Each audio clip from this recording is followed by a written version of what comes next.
In sociology, an influential theory that explains the dynamics between people and between groups of people is field theory. Its most important advocate is French sociologist Pierre Bourdieu.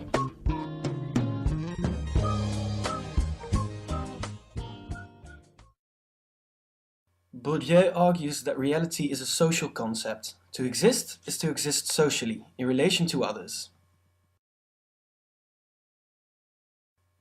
What is real is relational, and everyone defines himself and the world around him by marking the differences between observed phenomena.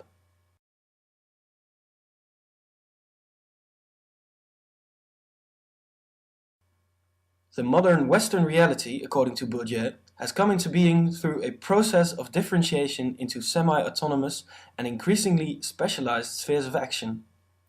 He calls these spheres fields, and says that power relations between and within these fields structure human behavior.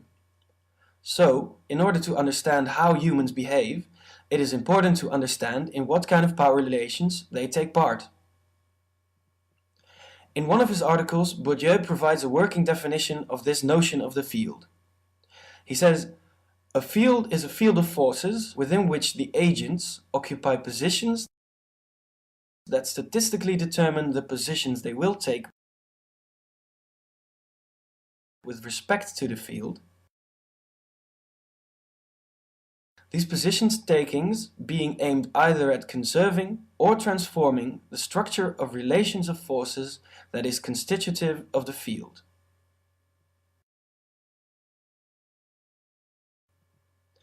This somewhat long definition may be illustrated by introducing the metaphor of a field that is used in athletic games.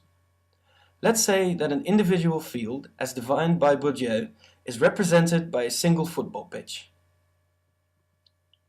On this pitch, players, who Bourdieu calls agents, all occupy a position. Each position carries with it different dispositions and likely or potential courses of action for the player. For example, a striker will attempt to score a goal and a defender will try to keep the opposition from scoring. Now, these positions that the agents occupy in the field are determined by a number of things. Firstly, there is what Bourdieu calls habitus, or a structuring structure which organizes practices and the perception of practices for all agents. Bourdieu says that every individual's personal history, preferences and dispositions, placed in the context of the surrounding social reality, form a structure that to a certain extent predetermine that individual's potential courses of action. Social class, education, upbringing, as well as an individual's past choices all form part of this structure and determine in part the behavior of an agent in the field. In the football metaphor, a player's behavior is analogously structured by, for example, his previous training and his physical condition, as well as by the quality of his football kit and his tactical prowess at playing the game.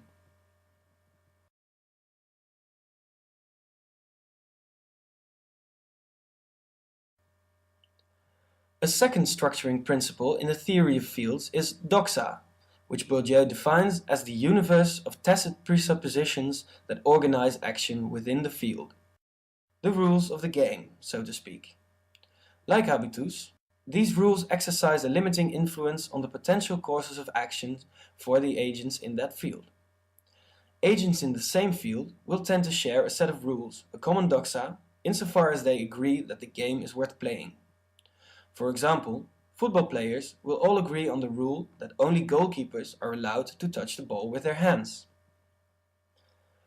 However, in Bourdieu's version of the field, agents do not always agree on the doxa or rules of the game.